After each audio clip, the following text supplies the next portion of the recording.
দুঃখনা পরিমুচ্যতে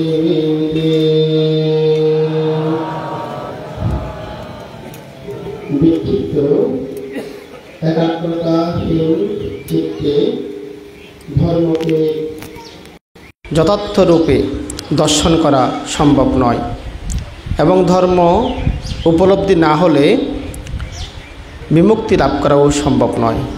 পুণ্যার্থীগণ, আসুন আমরা সকলেই দেশনা শ্রবণ করার পূর্বে বুদ্ধের প্রতি প্রকৃত শ্রদ্ধা জ্ঞাপন করার জন্য মহাসাতিপাট্টান সূত্রের আনাপান ধ্যান কয়েক মিনিট চর্চা করব। সকলেই আমরা এখন ধ্যান করব। সবাই পাকে চ্যাপ্টা করে দিয়ে বসুন। কোলের উপর হাত দিন, বাম হাত নিচে, ডান হাত উপরে দিন, দু হাতের বৃদ্ধাঙ্গুল স্পর্শ করান। সবাই চোখ বন্ধ করুন। চোখ বন্ধ করে নাকের নিচে মনোযোগ দিন। নিঃশ্বাস টানতে খেয়াল করুন, নিঃশ্বাস ফেলার সময় খেয়াল রাখুন। নাকের ছিদ্রের মধ্যে বাতাস যখন প্রবেশ করে বা বের হয়ে যায় তখন সেখানে যে অনুভূতি স্পর্শ হয় সেখানে মনোযোগ ধরে রাখুন। সবাই চোখ বন্ধ করুন। চোখ বন্ধ করে মনকে নিঃশ্বাসের মধ্যে কিছুক্ষণ স্থির করুন, সমাহিত করুন, পবিত্র করুন।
অনিত্য নিশ্চয় সংস্কার নিচয় প্রকৃতি এদের উদয় বিলয়। এই দেখা দে জনম নবিয়া, এই দিন হয় বিনাশ পাইয়া। মরণই পরম সুখে ডাকর, না বঞ্জিলে আর ভব কারাগার। এই সত্য বাক্যে মম জয় মঙ্গল হোক, এই সত্য বাক্যে তব জয় মঙ্গল হোক। এই সত্য বাক্যে সবে জয় মঙ্গল হোক।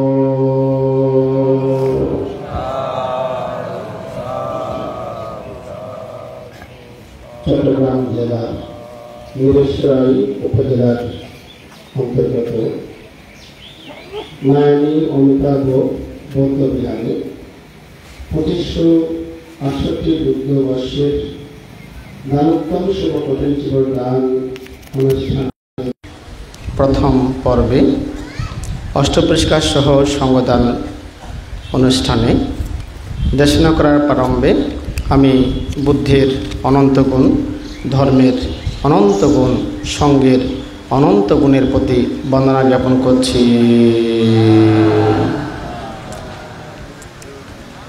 অতঃপর আমার শিক্ষা ও দীক্ষাগুরু প্রয়াত বিদেশনাচার্য প্রজ্ঞাজ্যোতি মাহাতের ভান্তে এবং আমার আচার্য গুরু ভান্তেদের প্রতি বন্দনা জ্ঞাপন করছি। বিনম্র শ্রদ্ধায় বন্দনা জ্ঞাপন করছি আজকের কঠিন চিবর দানসভার বিকালবেলার মাননীয় সভাপতি, বাংলাদেশ সংঘরাজ ভিক্ষু মহাসভার ভারপ্রাপ্ত সভাপতি সদ্ধর্ম বারিধি ভদন্ত প্রিয়ানন্দ মাহাতেরও বড় ভান্তে শ্রীচরণে বন্দনা জ্ঞাপন করছি আজকের সকালবেলার সভাপতি, বাংলাদেশ সংঘরাজ ভিক্ষু মহামণ্ডলের সভাপতি, নিজামপুর আঞ্চলিক সংঘরাজ ভিক্ষু সমিতির সভাপতি, আমার অত্যন্ত শ্রদ্ধাভাজন কল্যাণ মিত্র কর্মদূত ভদন্ত জিরণকার মহাস্তবীর ভান্তে শ্রীচরণীয় বিনম্র শ্রদ্ধায় বন্দনা জ্ঞাপন করছি। বন্দনা জ্ঞাপন করছি দমদমা বিবেকানন্দ বৌদ্ধ বিহারের সুযোগ্য অধ্যক্ষ পরম শ্রদ্ধাভাজন ভদন্ত মেত্তানন্দ মাহাতের ভান্তে প্রমুখ অনুত্তর পুণ্যক্ষেত্র ভিক্ষু সংঘের প্রতি বন্দনা জ্ঞাপন করছি এবং অমিতাভ বৌদ্ধ বিহারের অধ্যক্ষ আয়ুষ্মান আর্যলোক স্থবির মহোদয় এবং এই বিহারের দায়িক দায়িকা, সেবক সেবিকা, উপাসক উপাসিকা যারা এই বিহারে ভূমিদান করেছেন, বিহার নির্মাণে অবদান রেখেছেন, এই কঠিন চিবদান আয়োজনে সার্বিক সহযোগিতা করেছেন এবং গ্রামের যুবক সম্প্রদায় সহ প্রত্যেকের প্রতি মৈত্রীময় শুভ আশীর্বাদ পুণ্যদান করছি। এই পুণ্য সম্পদ আপনাদের নির্বাণ পথের পাতে হোক, আপনাদের অনাগত জীবন শান্তিময়, সুখময়, নিরাপদ, নির্বিঘ্ন হোক, দেবগণ আপনাদেরকে রক্ষা করুন, এই চেতনায় তিনবার সাধুবাদ দিয়ে পুণ্য উদান করুন।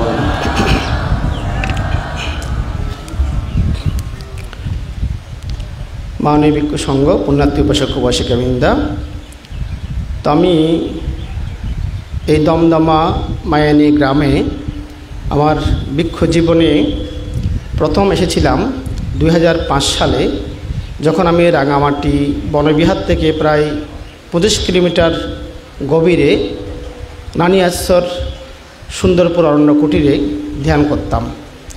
তখন দমদমা গ্রামের একজন ভিক্ষু, যিনি আমার গুরুভাই ছিলেন, বর্তমানে উনি ফ্রান্সে ভিক্ষু হিসেবে আছেন এখনও। তো ওনার বাবা বাংলাদেশ আর্মিতে কর্মরত ছিলেন, পরে অবসর নিয়েছিলেন। ওনার মৃত্যুর পরে আমরা এখানে এসেছি। উনি শাক্য বংশ ভিক্ষুর পিতা দিলীপ বড়ুয়া। তো উনি মারা গেছেন আমরা শুনিনি, কারণ তখন 2005 সালে প্রত্যেকের হাতে মোবাইল ছিল না, পুরা গ্রামে একটা হয়তো মোবাইল ছিল তখন। তা আমরা অঙ্কগণা সহান এসেছিলাম বিনয় কর্ম করার জন্য। এদিকে ওনার বাবা এখানে মারা গেছে, খবরটা পাঠানো হয়েছে রাঙামাটি বনবিহারে। রাঙামাটি বনবিহার থেকে সেটা খবরটা গেছে রামহরিপাড়া জঙ্গলে। তো ওখান থেকে আবারও আমরা যখন ছিলাম না, সেটা রাঙামাটি বনবিহারে ফেরত এসেছে খবরটা। সেখান থেকে আমাদের শ্রদ্ধেয় বংশবান্তে, যিনি বর্তমানে ফ্রান্সে অবস্থান করছেন, আমার অগ্রজ গুরু ভাই, ওনাকে বলা হলো, উনি আমাদেরকে বললেন। তা আমরা যখন আসলাম দেখলাম যে দমদমা সহানে তখন শুধু ওনার দেহাবশ্যগুলো আছে, দাহক্রিয়া 3 দিন আগে হয়ে গেছে। আমরা 3 দিন পর খবরটা পেয়েছি এবং এসেছিলাম। তো তখন আমরা এখানে প্রায় 3, 4, 5 দিন ছিলাম, যেহেতু সংবাদান অনুষ্ঠানটা দেখার জন্য করার জন্য আমরা ছিলাম। তখন আমাদের শ্রদ্ধেয় ভান্তে, আমাদের প্রিয়ানন্দ ভান্তে, উনি দমদমায় অধ্যক্ষ ছিলেন। ওনার বিহারে আমরা ছিলাম, পিণ্ডেচারণ করেছি ওখানে, এবং ভান্তে আমাদেরকে পুরা মায়ানী দমদমা ঘুরিয়ে ঘুরিয়ে দেখিয়েছেন। আমার এখনও মনে পড়ে 2005 সালের স্মৃতিটা। হেঁটে হেঁটে একদম প্রত্যেকটা বিহার দমদমা মায়ানীর ভান্তে তখন আরও অনেক বয়স কম ছিল, যেহেতু এখন 2005 সাল হলে প্রায় এটা 20 বছরের মতো হয়ে যাচ্ছে কাছাকাছি। তো 20 বছর আগের ঘটনা। তখন আমাদের শ্রদ্ধেয় জিরণকার ভান্তে উনি ওইখানে ওনার যে বিহার কমপ্লেক্স ওখানে ছিলেন, এবং ওনার থেকে আমার আগে থেকে ওনার সাথে একটা যোগাযোগ, বিশেষ করে আমাদের শ্রদ্ধেয় প্রকাশ ভান্তে গহিরা যখন অধ্যক্ষ ছিলেন রাউজান গহিরা বিহারে, তখন আমাদের শ্রদ্ধেয় ভান্তে যেতেন। তা আমরা মনে করতাম যে ওনারা আপন ভাই, দূর থেকে ওনাদের চেহারাগুলো একই মনে হয়, শারীরিক গাঠন একই মনে হয়, এবং ওনাদের দুজনের মধ্যে এত আন্তরিকতা, এত হৃদ্যতা, এত মানে ঘনিষ্ঠতা, এটা আমি মনে করতাম যে ওনারা আপন ভাই। পরে শুনলাম আপন মারবেটের ভাই না, তারা তবে ওনাদের ভাই ডাকাটাকির মতো অবস্থা, খুব আন্তরিকতা। তো তখন থেকে বানতে আমাদেরকে আমরা 2003 সালে আমি 75 মাহামনে ছিলাম। 6 সাল থেকে আমি অঙ্কুরগুনা ছিলাম সহানে। তখন বানতে স্নেহ লাভ করেছে আমাদের জেনঙ্গা বানতে, এবং আমাদের দমদমার আগে ছিলেন বর্তমানে এখানে মাইনী সুদর্শন বিহারের অধ্যক্ষ শ্রদ্ধেয় বানতে বর্তমান সভাপতি হয়েছেন সংগ্রাস ভিক্ষু মহাসভার। তো ওনাদের যে একটা আন্তরিকতা আমি মাইনীতে এসে লাভ করেছি, যে এখানে 3-4 দিন ছিলাম, পিণ্ডদান করেছি। সেই 20 বছর আগে যেভাবে ভিক্ষুর সঙ্গে আমাদের মেত্রানন্দ মহাশয় তখন কিন্তু এখানে ছিলেন, এই যে বিবেকানন্দ বিহারে উনি ছিলেন, ওনার সাথেও তখন দেখা হয়েছে। ওনার ওখানে আমরা পিণ্ডদান করে স্বয়ং খেয়েছি, এবং একটা আন্তরিকতা হৃদ্যতা পেয়েছি, এবং বিশাল যে একটা বৌদ্ধ জনপদ মায়ানী দমদমা, এখানে আমরা বিচরণ করেছি। তো সেই স্মৃতি আমার এখনও দীপ্যমান রয়েছে। তেরই মাঝে আমরা গতবার এসেছিলাম জলদি গ্রাম থেকে একজন উপাসিকা, এখানে বৈবাহিক সূত্রে এখানে ওনাকে বিবাহ দেওয়া হয়েছে। তো ওনার শ্বশুরবাড়িতে আমাদেরকে আনা হয়েছে। আজকেও সকাল আমরা গিয়েছি এখানে, তাই এবং তখনও আমাদের ভান্তের ওখানে গিয়েছি। তো যাই হোক, এখানে আর্যলোক ভিক্ষু যিনি আজকে আমাকে এখানে এনেছেন, তো উনি আজ থেকে 17 বছর আগে যখন আমি যে শিলঘাটা পাহাড়ে জঙ্গলে ছিলাম, তখন উনি আমাদের সাথে সামান অবস্থায় ছিলেন, এবং আমাদের শ্রদ্ধেয় লোকহিত ভান্তে ওনাকে সামান বানানোর পর আমাকে এবং শ্রদ্ধেয় পগেন্দ্র ভান্তেকে দায়িত্ব দিয়েছেন যাতে ওনাকে শিক্ষা দেওয়া হয়। তা আমি ওনাকে ধর্মপদ গ্রন্থের গাথাগুলো মুখস্থ করিয়েছিলাম, পাতিমুখ্যের 227 শিল, ওগুলো পুঙ্খানুপুঙ্খরূপে ওনাকে ব্যাখ্যা শিখেছিলাম এবং বিভিন্ন ধর্মোপদেশ দিয়েছিলাম।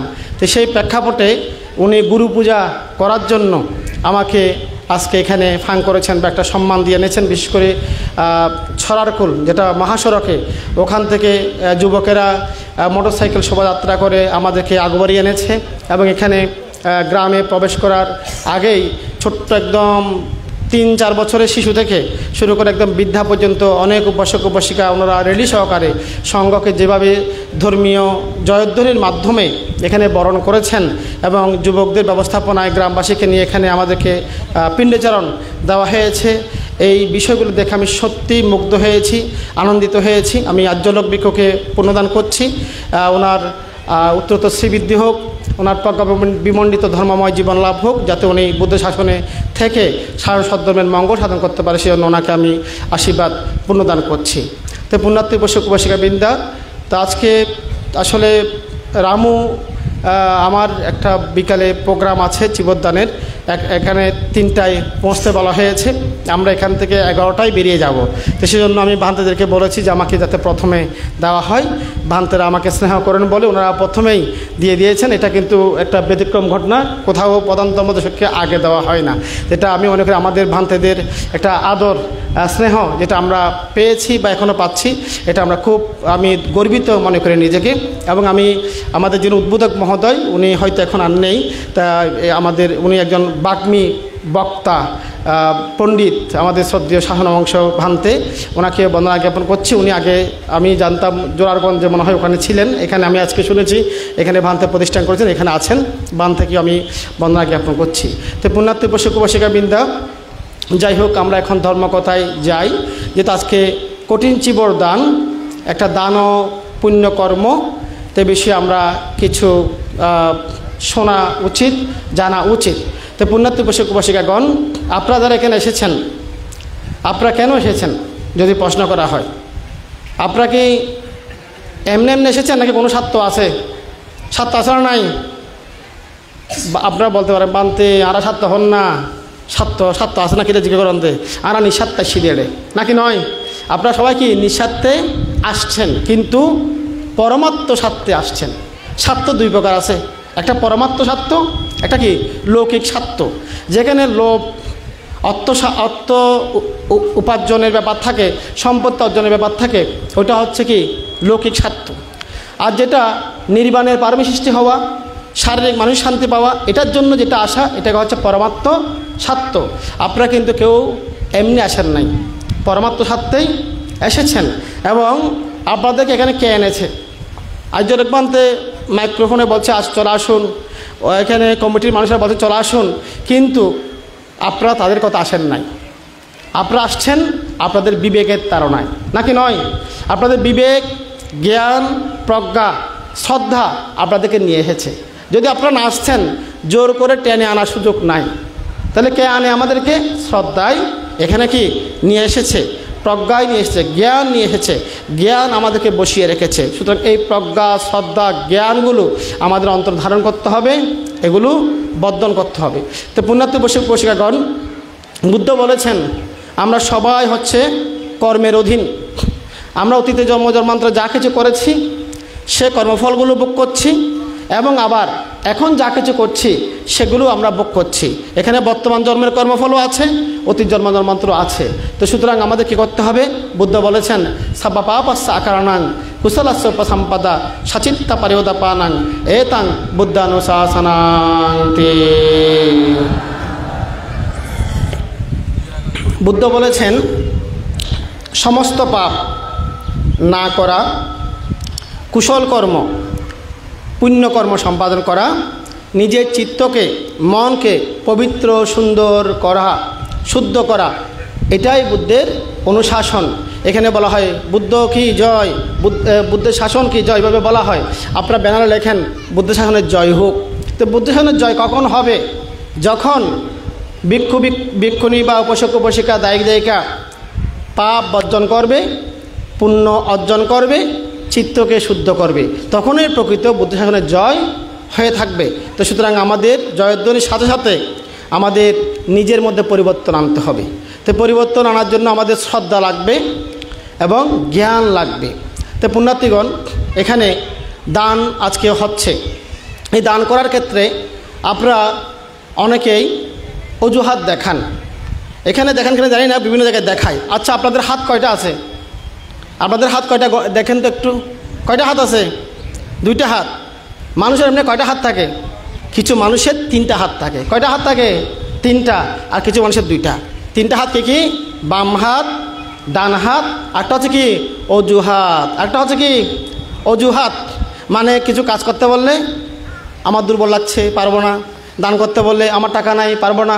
শিল নিতে বললে অষ্টশীল, আমার রাত্রে গ্যাস্ট্রিকের সমস্যা, আমি উপোস থাকতে পারবো না। এভাবে বিভিন্ন কিছু যেগুলো দেখানো হয়, এটাকে কি বলা হয়? অজুহাত বলা হয়। কি বলা হয়? অজুহাত বলা হয়। তা আপনাদের এই মুহূর্তে হাত কয়টা আছে? 2টা না 3টা? বলেন, 2টা না 3টা? 2টা। 3টা তো নাই, অজুহাত তো নাই। এখন যে আমি দেশনা করছি, দেশনা কি শুনবেন নাকি উঠে চলে যাবেন? হতে বানতে হাত তো না হাঁকান থাই গই মন নাই দি, হ্যাঁ মা তুটি দে, হ্যাঁ যাই গই, হ্যাঁ এভাবে চলে যাবেন? চলে যাবেন না। কেন? আপনাদের অজুহাতটা এখন নাই। তাইলে হাত 2টা রাখবেন, 3টা কখনো রাখবেন না, অজুহাত দেখাবেন না। আমাদের অনেক উপাসক উপাসিকা আছে যারা অজুহাত দেখায়। পুণ্য কর্ম করার ক্ষেত্রে কি অজুহাত, পাপ কর্ম করার ক্ষেত্রে অজুহাত আর আসে না। তখন ওই 2টাই কি শক্তিশালী হয়ে নেমে পড়ে একদম কোমর বেঁধে। কিন্তু অজুহাতটা আর থাকে না, যে এখন যাইও না, পরে যেও, ওটা খারাপ জায়গা, ওটা খারাপ, বিপদ আছে ওখানে, এভাবে অজুহাতটা আসে না। পাপের ক্ষেত্রে খুব বল চলে আসে, এটা মার বলগুলো যোগায়। পুণ্যের ক্ষেত্রে মার কী করে? বাধাগ্রস্ত করে, যার ফলে অজুহাতটা কি উঠে যায়। তাহলে অজুহাত দেখানো যাবে না। দান করার ক্ষেত্রে অজুহাত বাধাগ্রস্ত করে থাকে। তো পুণ্যার্থীগণ, দান করতে হলে ধনী হতে হয়। কি হতে হয়? দান করতে হলে কি হতে হয়? ধনী হতে হয়। তা আপনারা কি ধনী নাকি গরিব? আপনারা কি ধনী নাকি গরিব? বলেন। বেগুন সুবৈদিক কি? আমি আপনাদের থেকে কিছু খুঁজবো না, আমাকে এত টাকা দেয়া হোক বলবো না। আপনারা ধনী নাকি গরিব? দ্বন্দ্বে পড়ে গেছেন, হয়তো ইচ্ছে হারা ধনী না গরিব, আনা তো হইতে পারি, হ্যাঁ চিন্তা হয় ন গরিব বাদ দিন কী হয়। তাইলে দান করতে হলে কি হতে হবে? ধনী হতে হবে। ধনীরা দান করতে পারে, গরিবেরা দান করতে পারে না। এখানে এগুলো হচ্ছে বুদ্ধের কথা। আপনাদের দৃষ্টিতে ধনী মানে কি? বিল্ডিং আছে, গাড়ি আছে, বাড়ি আছে, দোনে দোনে সম্পত্তি আছে। গরিব মানে যার ঘরে দৈন্দি বেড়া নাই, হ্যাঁ উনি হচ্ছে কি গরিব, মানে খুব অভাবে আছে। তাহলে কিন্তু বুদ্ধের দৃষ্টিভঙ্গিতে ধনী কি গরিব কি? যাদের শ্রদ্ধা নামক ধন আছে তারা দান করতে পারে। ওনার সসম্পত্তি বেশি না থাকতে পারে, কিন্তু শ্রদ্ধা সম্পদ থাকলে উনি ওখান থেকেও দান করতে পারেন। আর যদি শ্রদ্ধা সম্পদ না থাকে সেক্ষেত্রে অট্টালিকা সম্পদ থাকলে দান করা সম্ভব হয় না। আমাদের বুদ্ধ যখন জেতবনে অবস্থান করছিলেন পাশে একজন শ্রেষ্ঠী ছিলেন, ওনার কোনো পুত্র সন্তান হয় নাই, কোনো মেয়ে সন্তানও হয় নাই। ওনার নাম ছিল অপুত্রক শ্রেষ্ঠী। কী নাম ছিল? অপুত্রক শ্রেষ্ঠী। উনি মারা গেছেন বয়স্ক হয়ে। তো মারা যাওয়ার পর যেহেতু ওনার কোনো ওয়ারিশ নাই, উত্তরাধিকারী নাই, প্রসেনজিৎ রাজা ওই সম্পদগুলো আনতে গেলেন রাজবাড়িতে কর্মচারী নিয়ে গিয়ে। 1 সপ্তাহ লেগেছে ওগুলো আনতে। চিন্তা করে দেখেন কতটুকু সম্পদ ওরা সঞ্চয় করেছিল। 1 সপ্তাহ পর্যন্ত বুদ্ধের সাথে দেখা করতে পারেন নাই। কে? অনাথপেন্ডিক শ্রেষ্ঠী। 1 সপ্তাহ পর যখন বুদ্ধের কাছে গেলেন, বুদ্ধ বলেন যে শ্রেষ্ঠী রাজমহাশয়, আপনি এই যে 1 সপ্তাহ আসেন নাই, 1 সপ্তাহ পর আসছেন, একদম ঘেমে গেছেন, একদম ক্লান্ত মনে হচ্ছে, কোথায় গিয়েছিলেন? উনি বলছেন যে বান্তে, আমার রাজ্যে একজন অপুত্রক শ্রেষ্ঠী মারা গেছেন, ওনার সম্পত্তিগুলো রাজবাড়িতে আমি নিয়ে এসেছি, আমি রাজা হিসেবে আমাকে ওগুলোর দায়িত্ব পালন করতে হয়েছে, ওখানে যেতে হয়েছে। 1 সপ্তাহ পর্যন্ত ওগুলো আনতে গিয়ে আমি আপনার দেখা করতে আসতে পারি নাই। হতে বান্তে, আমার একটা প্রশ্ন আছে। প্রশ্ন হচ্ছে, এই অপুত্রক শ্রেষ্ঠী আপনাকে কখনো 1 চামচ সোয়াইন দান করে নাই, অথচ তার ঘরটা জেতবন বিহারের অনতি দূরে, অতি দূরেও নয় একদম কাছেও নয়, মাঝামাঝি অবস্থায় ছিল। কখনো 1 চামচ সোয়াইন দান করেনি এই লোকটা। এবং আমি শুনেছি সে নিজে কখনো ভালো কিছু খেত না। তাকে যখন তার কর্মচারীরা সুগন্ধি চাউলের ভাত দিত, সে বলতো যে কি, এগুলো এখান থেকে নিয়ে যা, এগুলো আমি খাবো না। তখন উনি নিজে গিয়ে রান্না করে দাসীদের জন্য যে চাউলগুলো থাকতো সেই চাউলগুলো দিয়ে নিজে রান্না করে মোটা চাউলের, খুদ চাউলের ভাত খেতেন এবং খুব নিম্নমানের তরকারি খেতেন। উনি পালঙ্কের মধ্যে থাকতেন না, নিচে মাদুরা বিছিয়ে থাকতেন। ওনাকে ওনার আত্মীয়স্বজনরা অনেক মূল্যবান, একদম কোমল, উন্নত বস্ত্রের কাপড় দান করত। উনি ওগুলো ব্যবহার না করে একদম মোটা কাপড়গুলো ব্যবহার করতেন, মোটা সুতার কাপড়, নিম্নমানের কাপড় ব্যবহার করতেন। তো বুদ্ধকে জিজ্ঞেস করলেন, ভান্ত ভগবান, এত সম্পত্তি ছিল কিন্তু উনি ব্যবহার করতে কেন পারেন নাই? মালিক হয়েছেন কিন্তু ব্যবহার করতে পারেন নাই, এবং উনি পুত্র সন্তান কেন পান নাই? বুদ্ধকে প্রশ্ন করলেন। তো বুদ্ধ বললেন, মহারাজ, এই শ্রেষ্ঠী অতীতের কর্মফলে তার এগুলো হয়েছে। উনি অতীতে ওনার ভাইপুতকে জঙ্গলে নিয়ে গিয়ে মেরে ফেলেছেন। মানে ভাইপুত বড় হয়ে সম্পত্তি দখল করবে ভয়ে মেরে ফেলেছেন কৌশলে। সেই পাপের ফলে সেই শ্রেষ্ঠী অপুত্রক ছিলেন, কোনো সন্তান লাভ করতে পারেন নাই। তাহলে বুদ্ধকে প্রশ্ন করছেন, রাজা ভান্তে ভগবান, উনি এত সম্পত্তি থাকার পরেও কেন ওগুলো খেতে পারেননি, ব্যবহার করতে পারেননি? তখন বুদ্ধ বললেন, অতীতে একজন পাচ্ছেক বুদ্ধ পিণ্ডচরণে যাচ্ছিলেন, তখন এই শ্রেষ্ঠী অপুত্রক শ্রেষ্ঠী তখন একজন ধনী ব্যক্তি ছিলেন। উনি যখন বুদ্ধকে দেখলেন তখন বুদ্ধকে উনি বললেন যে, ভান্তে, আমার বাড়িতে যান, আমার বাড়িতে গেলে আপনাকে সোয়াইন দেয়া হবে। এভাবে বলে উনি বাড়িতে ওনাকে পাঠিয়ে দিলেন, কিন্তু উনি চলে গেলেন কাজে। এখন ভান্তে যখন ওনাদের বাড়িতে গেলেন, ওনার স্ত্রী সহধর্মিণী বুদ্ধকে বসিয়ে সাবাইক নিলেন এবং সুগন্ধি চাউলের ভাত তরকারি রান্না করে সাবাইক পরিপূর্ণ করে দিয়ে দিলেন। এখন পাচ্ছেক বুদ্ধ সোয়াইনগুলো নিয়ে যখন চলে আসেন সাবেক দিয়ে হাতে করে, ওইদিকে সেই লোকটা বাড়িতে ফিরে আসছেন। তখন আসার সময় প্রতিমধ্যে দেখা হয়ে গেছে বুদ্ধের সাথে। বুদ্ধকে বলেন, ভান্তে, আমার বাড়িতে গিয়েছিলেন? হয়তো হ্যাঁ গিয়েছিলাম। তা আমার সহধর্মিণী কি আপনাকে কিছু দান দিয়েছে? হয়তো হ্যাঁ, উনি আমাকে পাত্র পূর্ণ করে সোয়াইন তরকারি দিয়েছে। তখন উনি কি করলেন, বুদ্ধের সাবাইকটা ঢাকনাটা খুলে ফেললেন। চিন্তা করলেন যে দেখি আমার সহধর্মিণী কী দিয়েছে। ঢাকনা যখন খুললেন সাবেক থেকে, সাবেকের মধ্যে সুগন্ধি চাউলের যে সেন্ট, তরকারির যে সুগন্ধি, এগুলো তখন কি চাপা ছিল। যেই উন্মুক্ত করা হয়েছে ঢাকনাটা, এত প্রকট আকারে সুগন্ধিটা বেরিয়ে আসছে।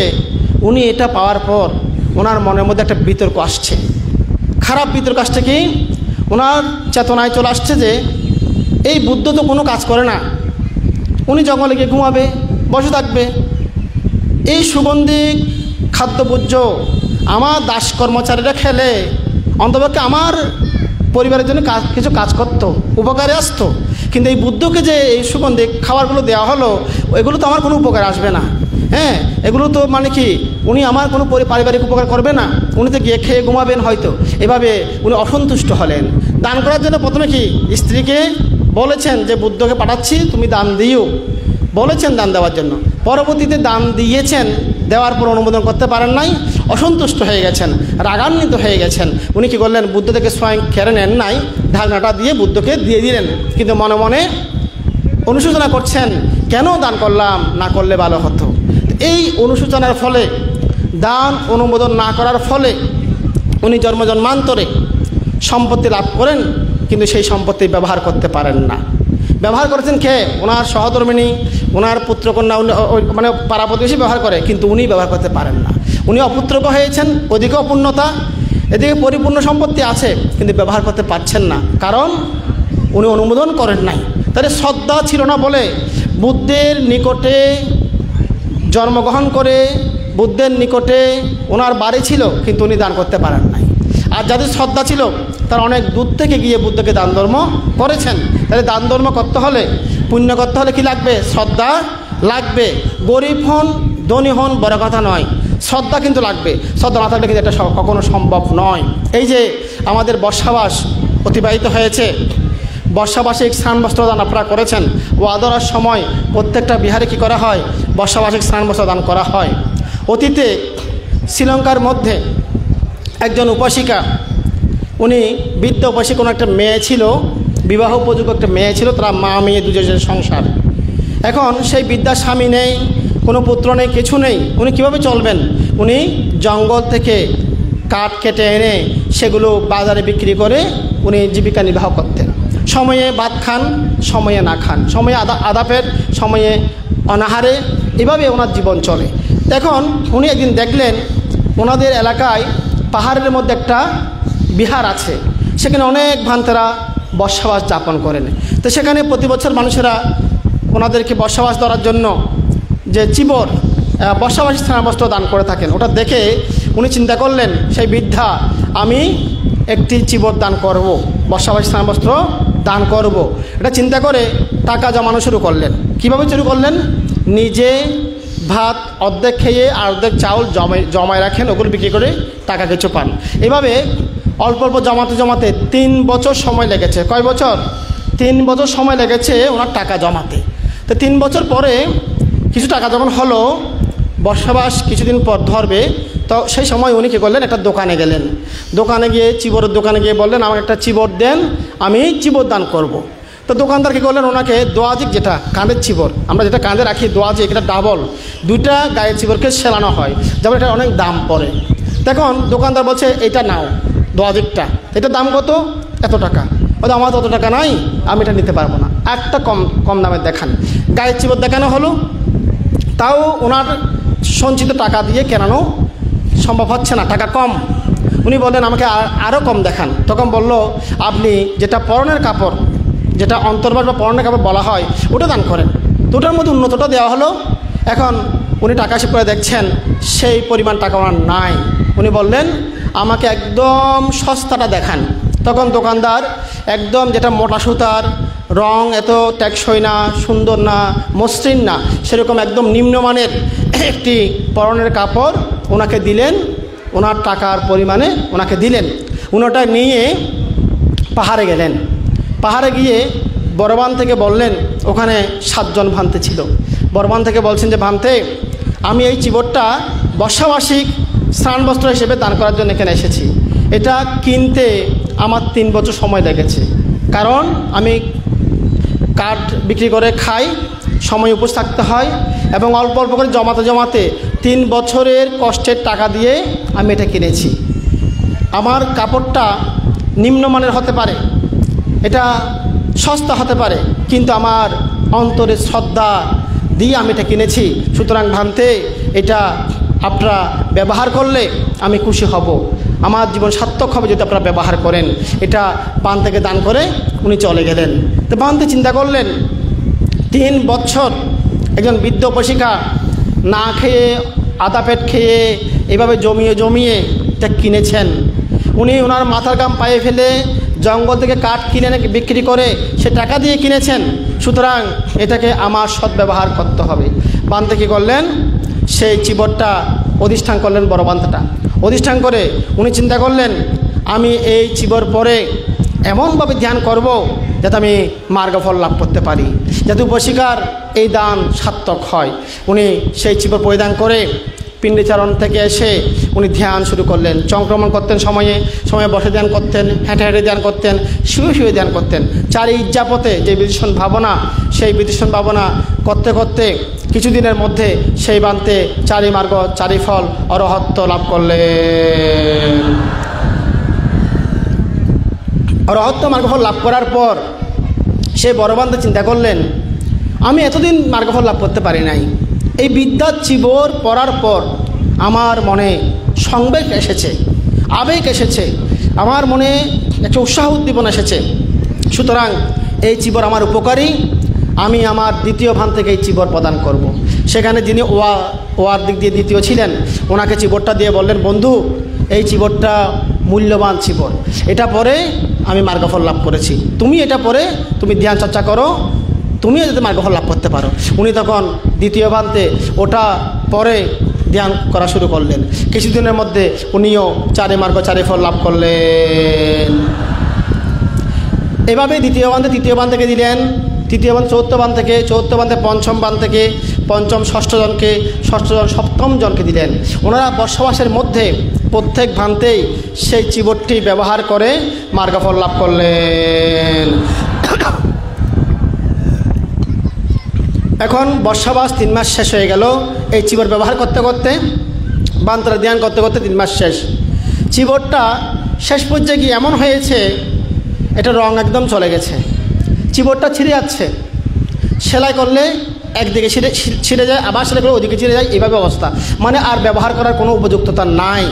তখন পাবনা পূর্ণিমার দিন রাজা ওনার রাজ্যে যতগুলো বিহার আছে, বাবানা কেন্দ্র আছে, কুটির আছে, সব কিছু সাজাচ্ছেন, রং বেরঙের কাপড় পাঠিয়েছেন সাজানোর জন্য।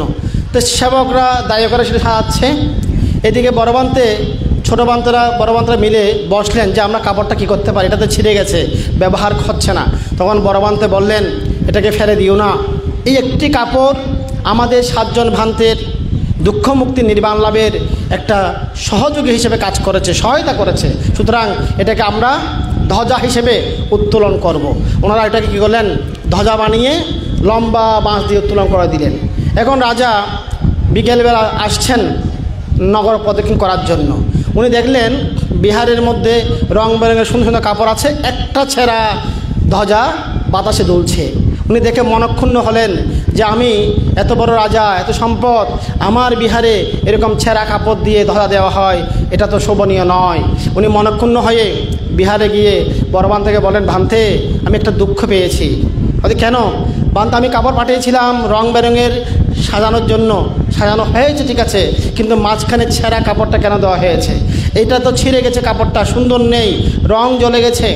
তখন ভান্তে বলেন মহারাজ আপনি যেটাকে সামান্য কাপড় বলছেন, সামান্য চিবর বলছেন, এটা সামান্য নয়, এটা অসাধারণ একটা বস্ত্র, অসাধারণ কাপড়, এর গুরুত্ব গুণ আপনি জানেন না।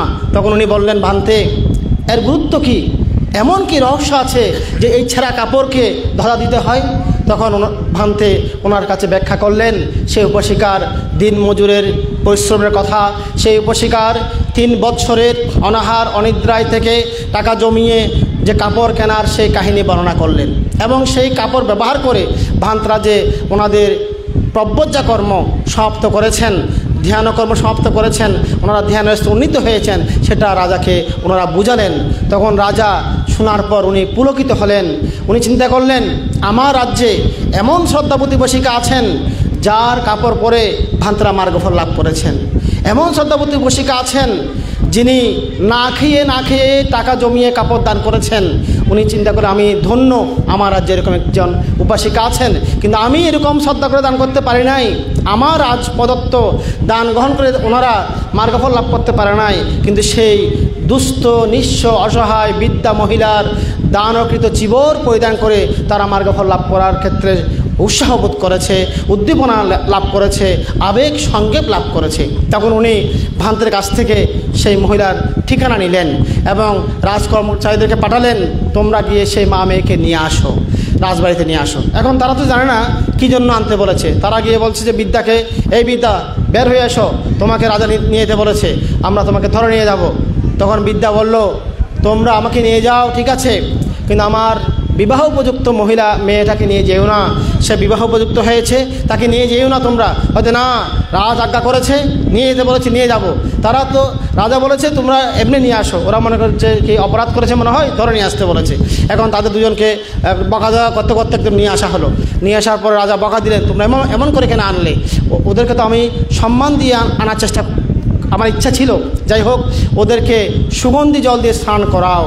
16 ঘড়া সুগন্ধি জল দিয়ে মা মেয়েকে স্নান করানো হলো এবং রাজবাড়ির যে উন্নত কাপড়, সেই কাপড় মা মেয়েকে পরানো হলো। পরানোর পর যেটা দরবার হল, যেখানে রাজা মন্ত্রীদের নিয়ে বৈঠক করেন, সেখানে উনি মন্ত্রীদেরকে আহ্বান করলেন এবং রাজ্যের গণ্যমান্য ব্যক্তিদেরকে আহ্বান করলেন। আহ্বান করে সেই মা মেয়েকে সেখানে নিয়ে গিয়ে রাজ সিংহাসনের পাশে আসন দিয়ে বিদ্যা মাকে বসালেন, পাশে সেই মেয়েটিকে বসালেন। বসিয়ে ওনার মন্ত্রী পরিষদকে বললেন, আজ থেকে এই মহিলা রাজমাতা হিসেবে পরিগণিত হবে। আমি ওনাকে আমার মাতৃস্থানে স্থাপন করছি। আমৃত্যুকাল উনি রাজমাতা হিসেবে থাকবেন, আমি সেবা করব, আপনারা সেবা করবেন, সবাই সম্মান জ্ঞাপন করবেন। এবং যেই মহিলা এখানে আছে, সেই মহিলা আজ থেকে আমার ভগ্নী, আমি তাকে বোন ডাকছি। সে আমার রাজভগ্নী হিসেবে, বোন হিসেবে আমৃত্যুকাল এখানে থাকবে। তার প্রতি যথাযথ সম্মান দেখাতে হবে এবং তাদেরকে আজীবন রাজবাড়িতে রেখে রাজা কী করলেন? সমাদর করলেন। তাদেরকে ধন ধান্য দিয়ে, তাদেরকে কাপড় চোপড় খাদ্যবর্জ্য দিয়ে পুরস্কৃত করলেন। পুণ্যার্থী বসিকাগণ, সেই মহিলা যিনি কাপড়টি দান করেছিলেন, উনি ছিলেন কাঠুরে, অর্থাৎ উনি জঙ্গল থেকে কিছু কাঠ কেটে বিক্রি করতেন। ওনার সম্পত্তি তেমন ছিল না, কিন্তু ওনার একটা সম্পত্তি ছিল, শ্রদ্ধা সম্পত্তি। কি সম্পত্তি ছিল? শ্রদ্ধা সম্পত্তি। ওটা ছিল বলেই, সেই সম্পত্তির কারণেই উনি 3 বছর টাকা জমিয়ে একটা কাপড় দান করেছেন। সে একটা কাপড় দানের পুণ্যের ফলে উনি সেই জীবনে পুণ্যফলটা পেয়েছেন। এটাকে বলা হয় দৃষ্টধর্ম বেদনীয় কর্ম। ইহজীবনে ফল পাওয়া যায়। আমরা যা কিছু কর্ম করি, এখানে কিছু কর্ম আছে ইহজীবনে ফল দেয়, কিছু কর্ম আছে এই ইহজীবনে ফল দিতে না পারলেও মৃত্যুর পরবর্তী জীবনে ফল দেবে। কিছু আছে এটা হচ্ছে কি নির্বাণ লাভ না করা পর্যন্ত কি ফল দেবে। কিছু আছে এটা মানে কি এই জীবনে দিতে না পারলে ব্যর্থ হয়ে যাবে। তো সেভাবে বিভিন্ন কর্মের ব্যাপার আছে। এটাকে জবন কর্ম বলা হয়, অভিধর্মের ভাষায় বলা হয় জবন কর্ম। এগুলো অভিধর্মের অনেক কঠিন বিষয়, আমরা এখানে সেটা আলোচনা করব না। এই জাতীয় বিষয় আমরা ভাবনা কোর্সের মধ্যে আমরা ব্যাখ্যা করি। সেখানে আমাদের প্রজেক্টরের মাধ্যমে আমরা যে পর্দার মধ্যে দেশনা করতে পারি, ওখানে হোয়াইট বোর্ড কলম মার্কার ফ্যান দিয়ে আমরা করতে পারি, বোঝাতে পারি। অঙ্কের মতো এইসব নিকাশগুলো অভিধর্মের ওগুলো বিষয়, ওটা আমরা এখানে ব্যাখ্যা করছি না। যেটা বলছি যে শ্রদ্ধা, এই শ্রদ্ধা যুক্ত হয়ে চেতনা উৎপন্ন করেছেন বলে সেই মহিলা গরিব হলেও উনি বুদ্ধের ভাষায় ধনী ছিলেন।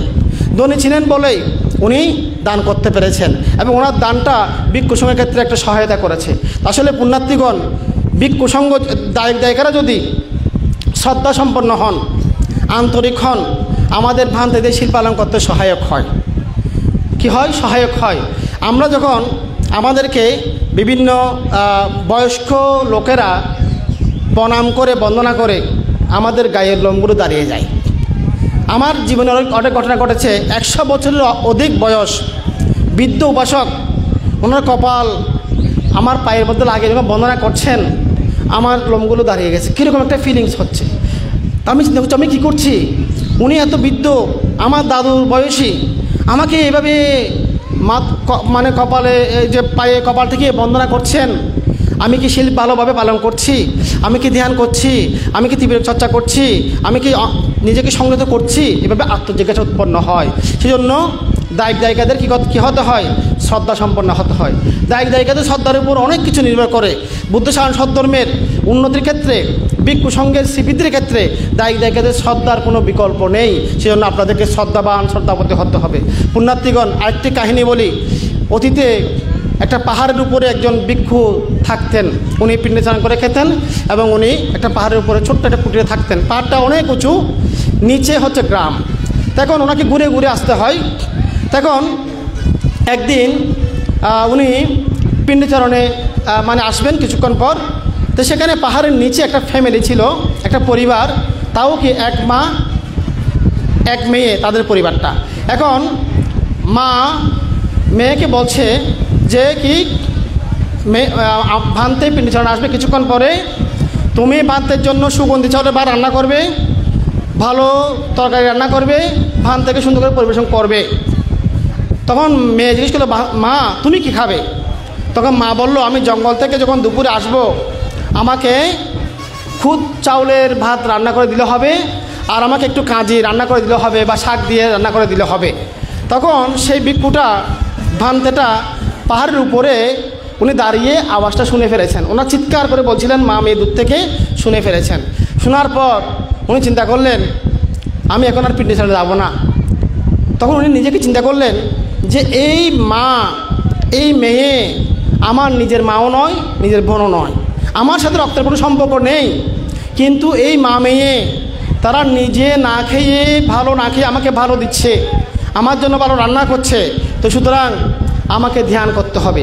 উনি আবারও কুটিরে ফিরে গেলেন। ফিরে গিয়ে উনি ধ্যানে বসলেন। ধ্যানে বসে উনি ধ্যান চর্চা শুরু করে দিলেন। যেহেতু আমাদের 12টার একটা ব্যাপার থাকে, 12টার পরে ভান্তেদের খাওয়া যায় না। তখনকার দিনে গড়ি না থাকলেও ছায়া দিয়ে অর্থাৎ গাছের ছামা দিয়ে এটা পরিমাপ করা হতো। উনি চিন্তা করলেন, আমি দরকার হলে স্বয়ং খাবো না, আমি আগে ধ্যান করে আমি মানে কিছু লাভ করতে পারি কিনা দেখি, তারপর আমি খাবার ব্যাপারটা দেখব। তখন উনি ধ্যান শুরু করে দিলেন এবং উনি ধ্যান করতে করতে কয়েক ঘন্টার মধ্যে সেই ভান্তে মার্গফল লাভ করলেন। মার্গফল লাভ করার পর ভান্তে দেখলেন যে সূর্য এখনও পশ্চিম দিকে হেলে যায় না, এখনও কিছুক্ষণ টাইম আছে, স্বয়ং খাওয়া যাবে। তখন উনি সাবাক নিয়ে সেই পরিবারের উদ্দেশ্যে রওনা দিলেন। এদিকে মেয়ে সুগন্ধি চাউলের ভাত রান্না করে, সুন্দর তরকারি রান্না করে উনি পথে আছে, আজকে ভান্তে কেন আসছে না, দেরি হচ্ছে, বারবার দেখছে ভান্তে আসছে না। এভাবে করতে করতে অনেকক্ষণ পরে গিয়ে একদম শেষ সময়ে গিয়ে ভান্তে ওখানে পিণ্ডচরণের জন্য গেলেন। তখন সেই মেয়েটি স্বয়ং দেওয়ার আগে চিন্তা করলেন যে ভান্তে এত দেরি করেছেন কেন, কী হয়েছে? ভান্তের চেহারার মধ্যে দেখলেন, ভান্তের চেহারার মধ্যে একটা জুতি ভাব, প্রসন্ন ভাব, একটা মানে প্রশান্তির একটা ছাপ দেখা যাচ্ছে। উনি ভান্তের সবাইকে স্বয়ং তরকারি দিয়ে বন্দনা করে উনি আশীর্বাদ নিলেন, ভান্তে চলে গেলেন। তখন মা এসে মেয়েকে জিজ্ঞেস করছে যে মা, তোমাকে যে বলেছিলাম আমার পুত্র ভিক্ষুকে উন্নত চাউল দিয়ে স্বয়ং দেওয়ার জন্য, তুমি কি দিয়েছিলে? হয়তো মা দিয়েছি, তবে আজকে একটি ব্যাপার ঘটেছে। সেই ব্যাপার হচ্ছে অন্য দিনের তুলনায় অনেক দেরি করে ভান্তে এসেছেন, তবে ভান্তের চেহারার মধ্যে একটা সাম্য মৈত্রীর ভাব, প্রশান্তির ভাব এটা আমি দেখেছি, আমি অভিভূত হয়ে গেছি ভান্তের চেহারা দেখে। ভান্ত অনেক শান্তিতে আছেন, সুখে আছেন, এরকম মনে হয়েছে।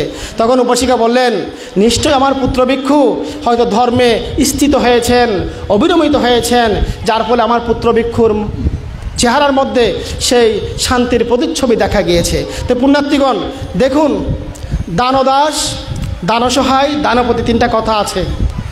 এটা আমাদের বুদ্ধ বলে গেছেন, প্রায় দেশনা এটা বলা হয়। আমাদের অতৎসী বাবু প্রায় দেশনা এটা বলেন। উনি আমাদের বড়ুয়া সমাজের মধ্যে গৃহীদের মধ্যে একজন বাগ্মী প্রবর আছেন, উনি হচ্ছে আমাদের অতৎসী বাবু। আমার প্রতি অত্যন্ত শ্রদ্ধাশীল।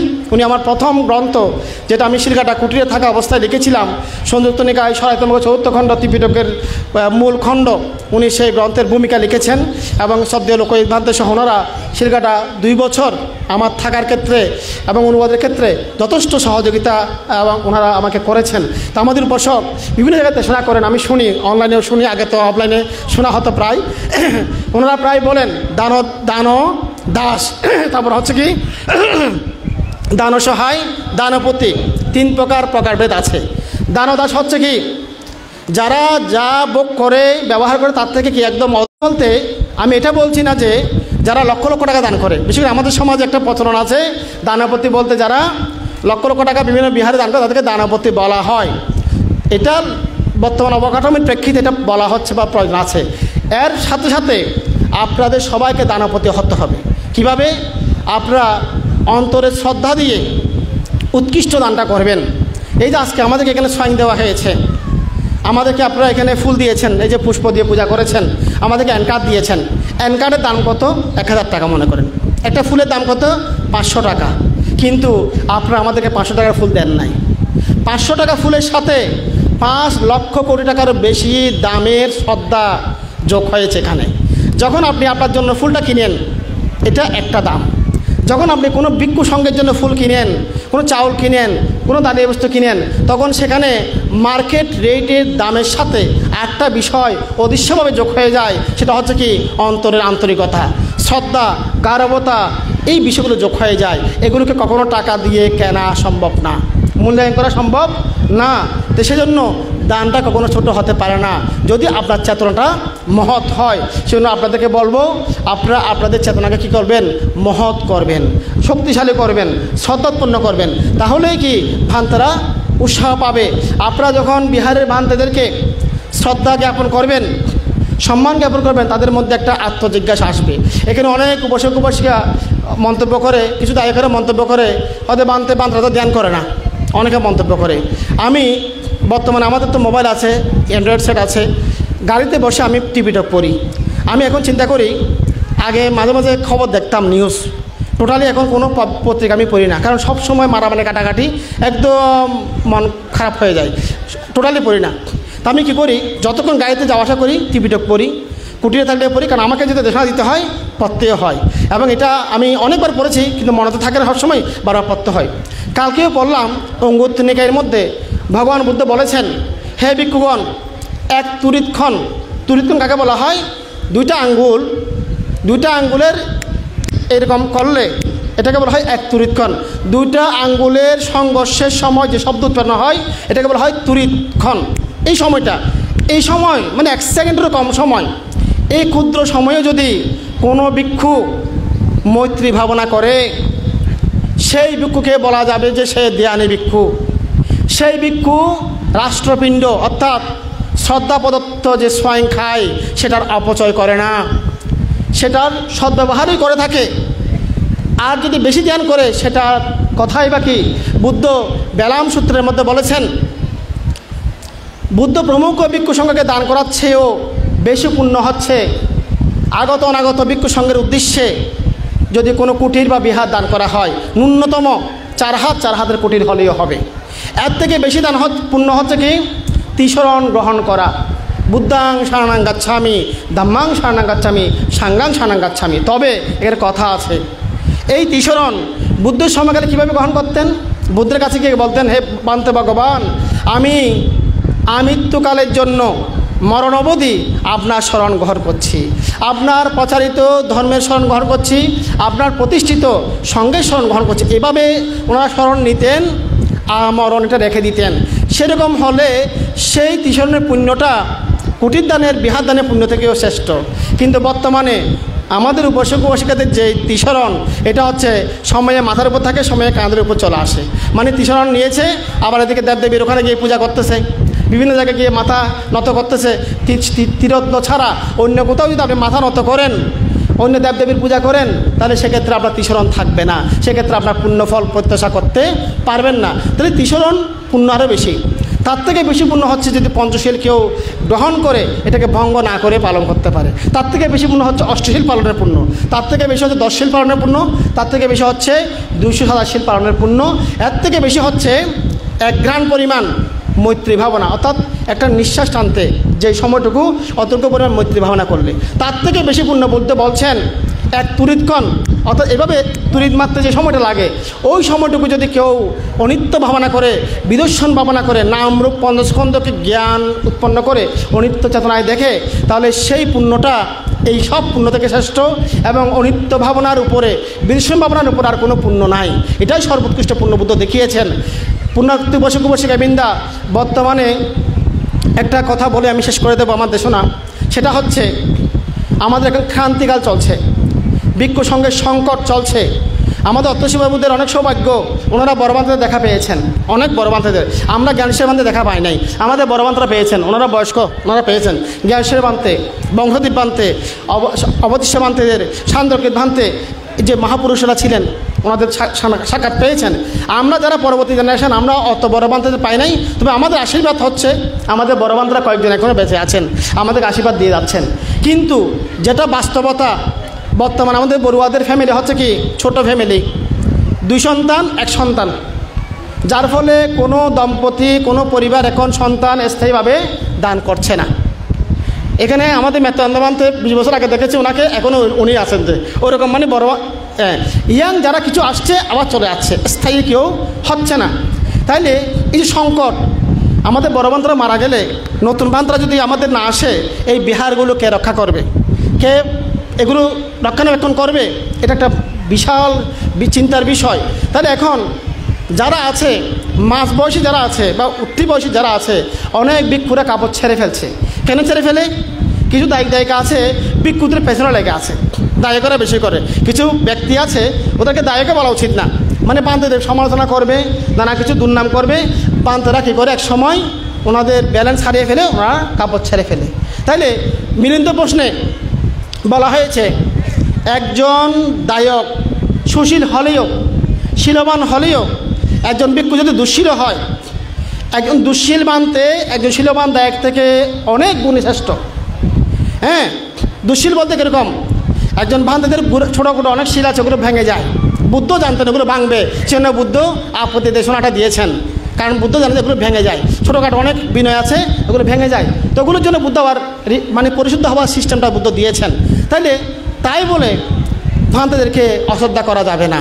হ্যাঁ, এখন যেমন মনে করেন এখানে বিহারে যে বান্তরা থাকেন, তাদের চেতনা কি উৎপন্ন হয়? উনি যদিও বা ছোটোখাটো কিছু শিল্প পালাতে পারছেন না, যেমন টাকা পয়সা স্পর্শ করা, এটা আমাদের বিনয়ে বুদ্ধ মানা করেছেন। রাত্রে ভাত খেতে মানা করেছেন, রাত্রে ভাত খেলে পাঁচিতে হয়, টাকা ধরলে হয়তো নিশ্চয় গিয়ে পাঁচিতে আরও বড় শিল। কিন্তু আমাদের বর্তমানে কি ভাত খেলে যেভাবে মানে মানুষেরা দোষ ধরে, টাকা ধরলে দোষ ধরে না। তাহলে টাকাটা কেন দত্ত হচ্ছে, বারবার বাদ দত্ত হচ্ছে কেন?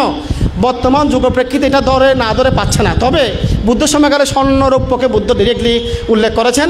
টাকা পয়সা এখনকার মতো তখন ছিল না, তখন স্বর্ণের মুদ্রা ছিল, রূপার মুদ্রা ছিল, ওগুলো বলেছেন। এখন বান্তরা আমাকে টাকা পয়সা ছুঁতে হচ্ছে, ছোটোখাটো কিছু নিয়ম ভঙ্গ হচ্ছে, কিন্তু মূলগুলো ওনারা ঠিক রাখার চেষ্টা করছেন। ওনারা ওয়াইক করতেছেন বারে বারে, ওনারা শিলা নিচ্ছেন, ওনারা যে শিলা বলতে আপত্তি করছেন, ওনারা ওনাদেরটা রক্ষা করছেন। কিন্তু একজন বান্ধবজন বিহারে থাকেন, উনি ঘুম থেকে উঠলে কি দেখেন? বুদ্ধ প্রতিবিম্ব দেখেন। উনি হাঁটলে বুদ্ধিবৃক্ষ দেখেন। উনি বিচরণ করলে এটা বিহার, মনের মধ্যে এটা আসে, এটাকে ওয়াল দিতে হবে, এদিকে বুদ্ধাশ্রম বানাতে হবে, এদিকে এটা করতে হবে, এইভাবে মনের মধ্যে চেতনাগুলো আসে। উনি যদি অন্য ভান্তে দেখলে এটা ভান্তে, এটা সামন, এভাবে মনের মধ্যে আসে। যার ফলে একজন ভান্তের বেশিরভাগ সময় কুশল চেতনা উৎপন্ন হয়, পূর্ণ চেতনা উৎপন্ন হয় বিহারে বা কুটিরে যদি বানতে থাকেন। একজন ব্যক্তি উনি গৃহে ঘরের মধ্যে আছেন, অষ্টশীল নিয়েছেন, অষ্টশীল নিখুঁতভাবে ভালো করতেছেন, কিন্তু নাতি যখন আসে, আর নাতি করলে ফেলি বৈদ্যের মধ্যে। হ্যাঁ, তারপর কি আমার সম্পত্তি, আমার জমি, আমার জায়গা, অষ্টশীল নিয়েছেন, ফোন আসছে, তোমাদের আইলটা ওইদিকে ঠেলে ফেলতেছে। হ্যাঁ, আইলটা লিখে রাখতে বলে, দা করিল আইলটা লিখতে বলে সাই।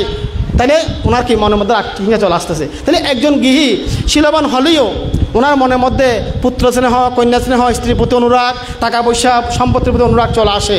যার ফলে বারবার কি হয়? কামনা চেতনাগুলা, সাংসারিক চেতনাগুলা বেশি উৎপন্ন হয়।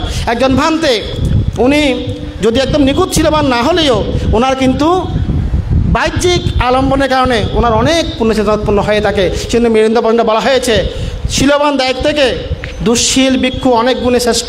সুতরাং আমি কালকে যখন এটা পড়লাম, চিন্তা করলাম যে অনেক দায়ীরা ভান্তেরকে যে উপেক্ষা করে, ভান্তারা তো একটু হলেও মৃত্যু ভাবনা করতেছে, বিদেশি ভাবনা করতেছে, মরণস্থিতি ভাবনা করতেছে। এই যে দায়ীরা বলতেছে ভান্তাটা মানে কোনো গুণ নাই, কী করতেছে ভান্তাটা, এরকম বলে। এই যে বুদ্ধ বলেছেন শুধুমাত্র যদি এক তরিৎক্ষণও কেউ মৈত্রী ভাবনা করে, সেই ভিক্ষুকে বুদ্ধ প্রশংসা করেছেন। তাহলে সেই হিসেবে আপনাদেরকে বলবো, আপনারা ভান্তিদেরকে প্রশংসা করবেন, শ্রদ্ধা করবেন, সম্মান করবেন। কাঁসাই বস্ত্র আছে, ওটাকে দেখবেন। আপনারা স্বামী স্ত্রী নিয়ে পরিবার পরিজন নিয়ে থাকেন। আমাদের বান্তারা স্বামী স্ত্রী সব কিছু ত্যাগ করে, পরিবার পরিজন ত্যাগ করে সারা জীবন কাটিয়ে দিচ্ছেন। হ্যাঁ, কত কষ্ট করছেন। এই যে আমাদের বান্তারা, কালকে আমাকে দেখেছি জোয়ারাতে, আমিও ছিলাম ওখানে, বান্তেও ছিলেন সভাপতি। আমি মনে করছি বান্তে মনে হয় চট্টগ্রামে কোথাও ভাঙা আছে, কারণ এত দূরে কি আর যাবে না, এত রাত্রে। এখন আমি সকালে দেখছি বান্তে এখানে বসে আছে, হয়তো আমি 10:30 বাজে চলে আসছি, আমার এলাকার চিবদান, ঘরের চিবদান, আমাকে আসতে হবে না, চলে আসছি আমি। তাহলে এই যে কষ্ট, দূর দূরান্তে বিচরণ করছেন কেন? আপনাদের জন্য, সমাজের জন্য এগুলো করছেন। সুতরাং আপনাদেরকে বলবো, বিহারে যারা বান্তে আছেন তাদেরকে শ্রদ্ধা করতে হবে। আমি বিহারের বান্তেদেরকে খুব কৃতজ্ঞতা প্রকাশ করি। আমি জলদি শহরে থাকি, কেন থাকি? বিহারে থাকলে তিথি শ্রাদ্ধ মন্ত্রগুলো বলতে হবে, বিবাহ মন্ত্র বলতে হবে, তিথি স্বয়ং খেতে হবে। এগুলো করতে গিয়ে আমি একটানা সময় পাবো না, আমার থেকে 10 দিনের বেশি সময় কোর্স করাতে হয়, বছরে বেশিরভাগ সময় ওদিকে চলে যায়, টিভিটা লিখতে হয়, ওদিকে চলে যায়। তো আমি চিন্তা করলাম সময় পাওয়ার জন্য একটা জায়গা বের করতে হবে। তখন আমি সহানকে বেছে নিয়েছি, পাহাড়কে বেছে নিয়েছি, সেখানে কুটির করেছি। ওখানে কোনো নির্দিষ্ট দায়ক নাই, সবাই দায়ক এক হিসেবে স্বয়ং আমাদেরকে, কিন্তু লিস্টের মধ্যে কোনো দায়ক নাই, আমার কোনো দায়বদ্ধতা নাই। আমাকে কেউ বলতে পারবে না যে বান্তে অমুকের বিয়ে হচ্ছে আসুন, অমুক মারা গেছে আসুন, বলতে পারবে না।